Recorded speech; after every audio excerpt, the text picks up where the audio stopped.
پیامبر خود به آنچه از سوی پروردگارش بر او نازل شده ایمان دارد، بلکه همه مؤمنان به خدا و فرشتگان خدا و کتابها و پیامبرانش ایمان آوردند.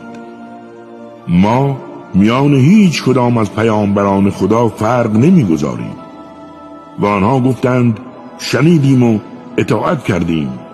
پروردگارا ما آمرزش تو را خواست داریم، زیرا سرنوشت و سرانجام ما به تو ختم می شود.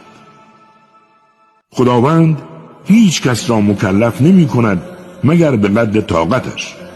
دستاوردهای نیک هر کس از آن خود اوست و دستاوردهای پلیدش به زیان اوست.